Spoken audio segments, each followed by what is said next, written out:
Bonjour, j'espère que vous allez bien. Je vous remercie d'avoir répondu au sondage, qui a été ex aequo entre tirage de cartes et sujet sur la médiumnité et l'ésotérisme. Donc, pour l'instant, je commence avec le sujet de l'ésotérisme et sur la médiumnité. Mais je ne vous oublie pas, ceux qui ont voulu un tirage de cartes, je vous prévois une petite surprise, bon, rien de folichon, mais quelque chose dans les jours à venir.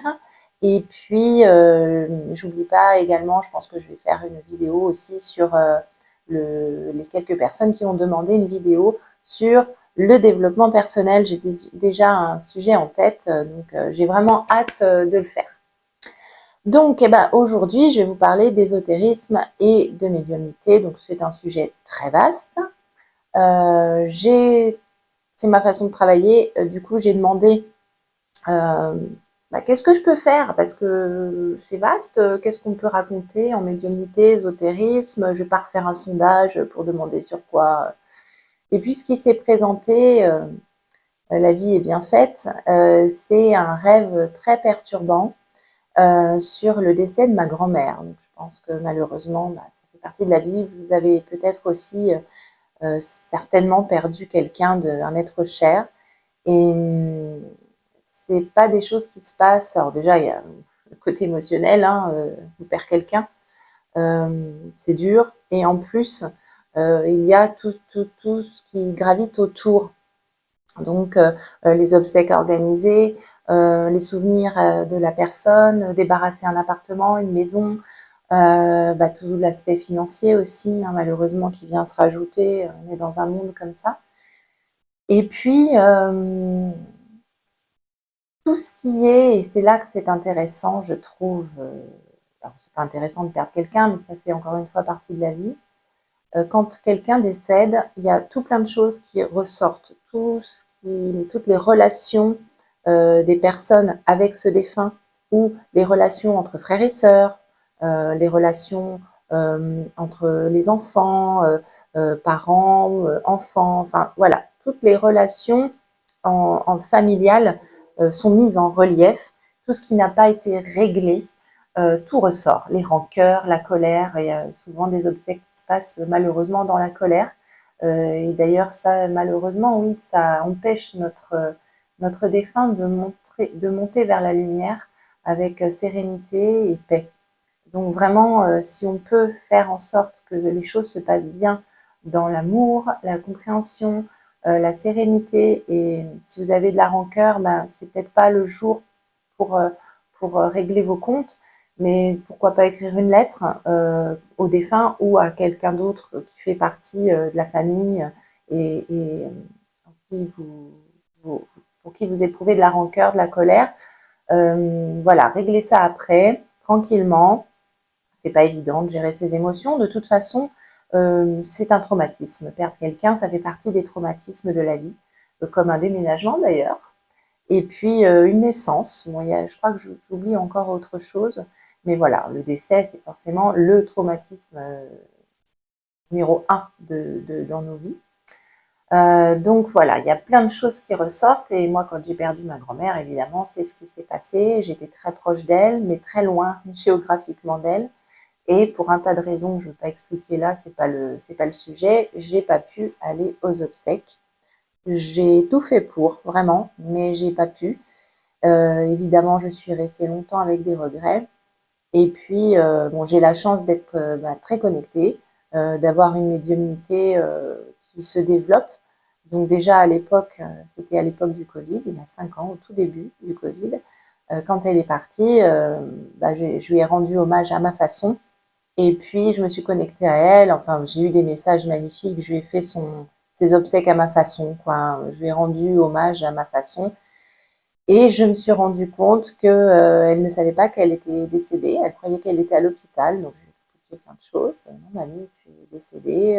Alors, je savais pas trop dans quelles circonstances, mais crise cardiaque, a priori, à table, avec les autres personnes qui étaient à table avec elle à la maison de retraite.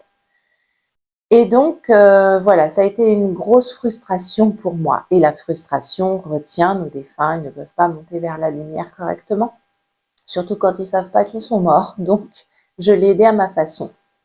Alors évidemment, je n'ai pas de preuve de ça, hein, si ce n'est mes ressentis c'est quand même mon outil numéro 1 dans mon travail, c'est mes ressentis.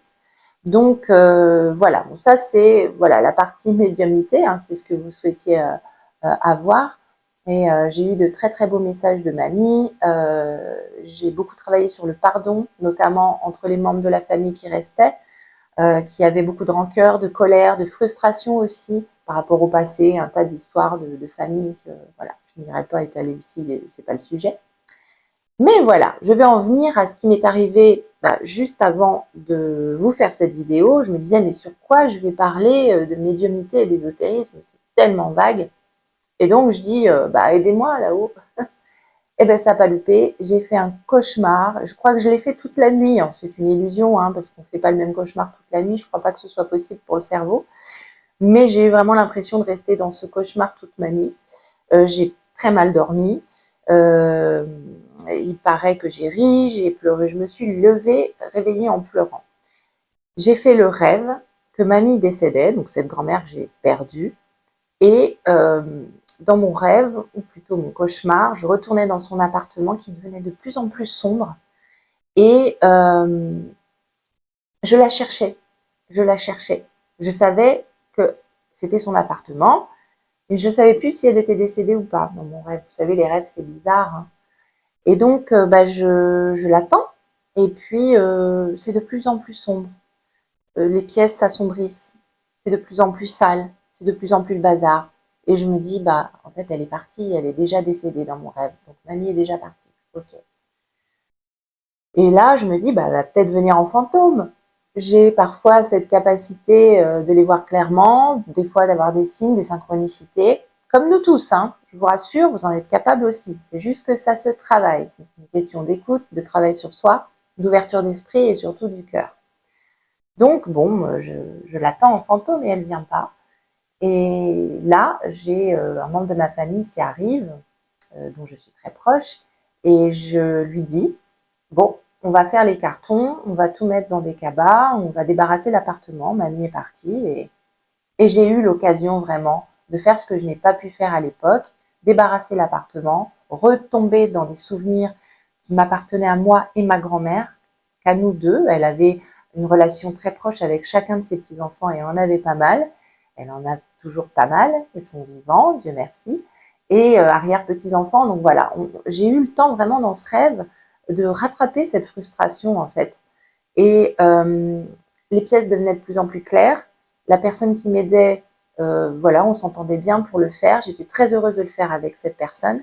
Et puis j'ai eu des petits symboles comme ça qui me montraient que j'avais encore beaucoup de mal à me pardonner l'absence aux obsèques de ma grand-mère. En fait, souvent, c'est à soi-même que c'est le plus difficile de se pardonner de certaines choses. Une fois qu'ils sont partis, on ne peut pas rattraper les choses, quoi. Donc, je vous conseille vraiment d'écrire à vos défunts. Ça peut bien libérer. Après, vous brûlez la lettre, vous la déchirez, vous la gardez en souvenir. Mais il se passe des choses quand on fait ça. Et je pense, voilà, c'est là où je voulais en venir. Et je remercie vraiment ma grand-mère parce que je la cherchais. À mon réveil, j'ai pleuré. Je me suis dit, elle est vraiment partie. Et dans mon rêve, je n'ai même pas pu la voir. Alors que d'habitude, je la vois, elle est dans une aura très lumineuse. On se parle, tout ça. Ou je la revois dans ces derniers moments où elle perdait la tête. Et je la remercie vraiment, voilà, parce que c'est grâce à elle que je fais cette vidéo aujourd'hui, que je peux la partager. J'espère que ça vous parlera à vous aussi. Ils sont vraiment présents. Et perdre un défunt, c'est aussi travailler, c'est l'occasion aussi. Perdre une personne, c'est l'occasion de travailler sur soi, sur ses parts d'ombre, et de voir ce qui cloche. Et je me suis rendu compte que j'avais pas encore terminé mon travail de pardon sur soi. Et elle m'a dit à mon réveil, je l'ai clairement entendu dans ma tête, avec sa voix, ne t'inquiète pas, tout est pardonné. Pardonne-toi, ma chérie. Parce que sinon, je ne peux pas monter encore plus vers les hautes sphères de la lumière de l'au-delà. Et pardonne-toi parce que tu as tout fait. Et elle m'a dit, et ça, c'est pas mon mental qui peut l'inventer parce que j'étais dans la réception, la réceptivité de ce message. Elle m'a dit, tout ce que tu fais aujourd'hui pour tes proches, notamment ma grand-mère qui me reste et mon oncle, qui sont âgés, eh bien, c'est pour quelque part vivre ce que tu n'as pas pu vivre avec moi. Alors fais-le, ne culpabilise pas. et fais ce que tu as à faire et profite, ma chérie. Et elle est partie. Donc voilà, dans vos rêves, vous pouvez avoir vos défunts qui viennent vous voir. Vous pouvez avoir plein de symboles, de synchronicités, de signes, de messages. C'est très important d'y être à l'écoute parce que c'est libérateur, c'est guérisseur. Ils sont là aussi pour nous montrer que de l'autre côté, les choses n'ont plus la même importance. Ce qui compte, c'est l'amour. On est là pour incarner l'amour, le vivre, l'expérimenter. Et moi, j'ai voulu vous partager cette vidéo aujourd'hui, cette expérience, parce que bah, déjà, c'est ma vérité. Je ne dis pas que j'ai la vérité absolue, hein, évidemment, j'ai pas cette prétention quand même, mais c'est ma vérité à moi, je l'ai expérimentée et ça m'a libérée. Donc je vous souhaite la même chose, je vous souhaite de pouvoir évoluer grâce aussi à ceux qui sont partis et de vous libérer comme ça. Je vous remercie et à très bientôt pour d'autres vidéos, en espérant qu'elle vous a plu. N'hésitez pas à mettre des commentaires, des petits pouces, des likes, des cœurs. Et je vous dis à bientôt. Prenez soin de vous.